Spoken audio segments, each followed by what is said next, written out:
Okay, hey everyone. So for my semester project for this class, I'm doing a narrative study through narrative inquiries with an Indonesian graduate teaching assistant currently teaching in first composition course in one of the public universities in Arizona. So this is like a teaching writing for Ultra Indonesia compared to teaching writing for L1 writers in the US. Um, this is a single subject study, and the name for my subject is Andy. It is actually, of course, not actual name, but pseudonym.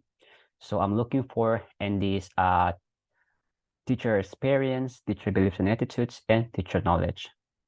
Okay, so let's talk about the GTA studies in general.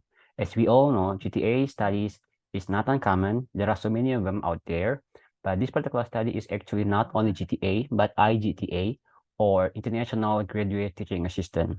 And one of the studies that I use as a sample is coming from Liu, 2005, looking for Chinese graduate teaching assistant teaching freshman question course. So it's kind of like the same, but also not the same. And I'm doing this with Indonesian participant instead of Chinese participant. The goal of this study is actually to add another layer and perspective to existing literature about how international graduate teaching assistants experience with L2 writers, their experience of teaching L2 writers may or may not resonate with how they teach L1 writers in the US. And as I said, the method is actually narrative inquiry. And then I actually use three stage of interviews, see semi-structured interviews, including open-ended and closed-ended questions. I have three major questions, and then in each three major question, they have like sub categories of questions. So I have a long list of questions. And what appears here is not the whole thing, but everything is on the paper. This is just for the post citation. So yeah. Also, it is important to mention that I have three research questions here. First is how do the experiences of the writing instructor differ when teaching writing to L2 writers in Indonesia as compared to L1 writers in FYC course? Second of all, how do a writing instructor's beliefs and attitudes influence a writing instructor's teaching in these two different contexts? And then how do the teaching practices of writing instructor differ when working with L1 writers in FYC course compared to L2 writers in Indonesia?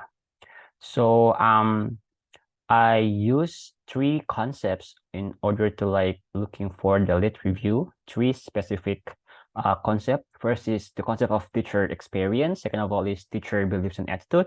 And thirdly is teacher knowledge. For the teacher experience, I heavily focusing on one source, which is Megan Brewer, even though I use many sources, including Winsky and then Rudy Hartono.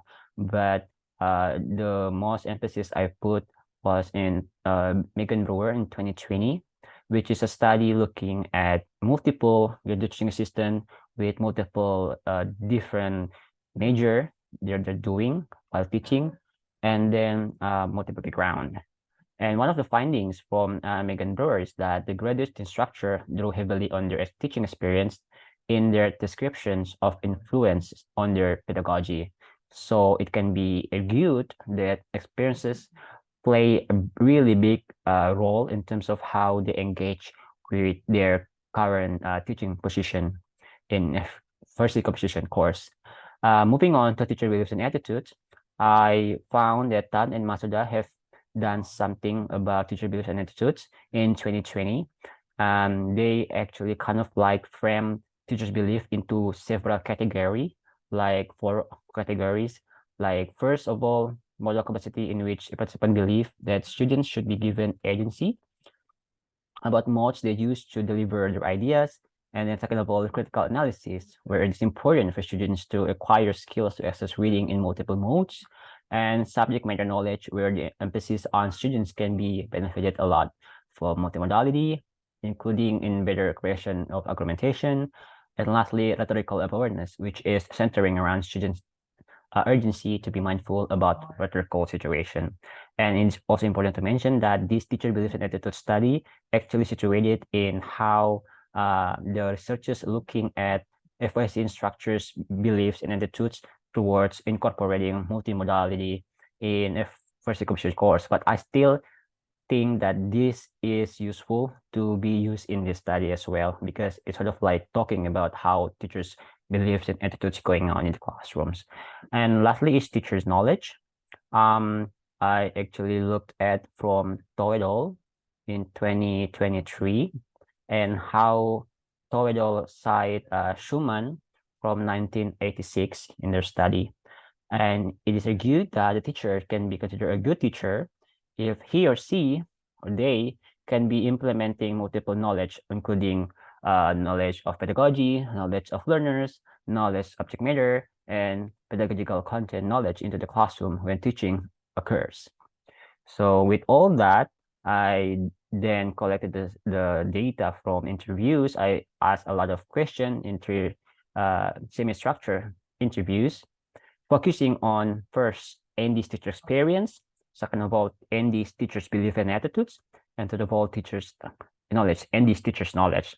So for ND teachers' experience, I found that what ND has been teaching in one rather situation in the classrooms, the learning objective is sort of like encourage multiple perspectives so that the students can have open stance, and also includes a lot of critical thinking, and the teaching process should follow either APA or MLA. So the expectation is clear there that students have to follow some specific particular rules of academic writing, and as well as encourage diversity, value diversity and equity.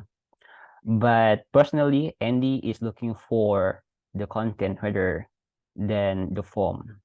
That's what I've get from Andy. And then Andy's teaching Ultra Riders Indonesia, based on his explanation, he told me that the curriculum focuses more on the language fluency in Indonesia. And it's also important to mention that for the first 2 years, there are like language skills courses given for the students, like reading course, listening course, and writing course, and listening course, speaking course. But this is only for undergrad students who are majoring in English. So English majors students in Indonesia is really privileged to have this, but other students in other majors do not really have the same privilege. Even though Andy also taught Elto Riders in non-English majors in Indonesia, but it would be more about the AP, academic for English for academic purposes, or English for business correspondence, or something like that.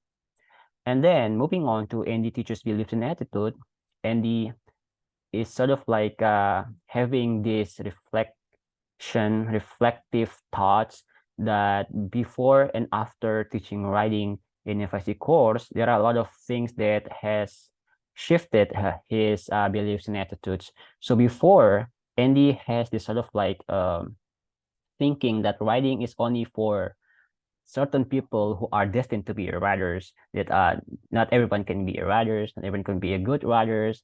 But then along the way, while teaching first composition course, being a teacher of writing, teaching writing, and as well as doing his dissertation, he found out that some of his beliefs and attitudes has shifted, that doing writing, like teaching writing and learning how to write, is actually doable.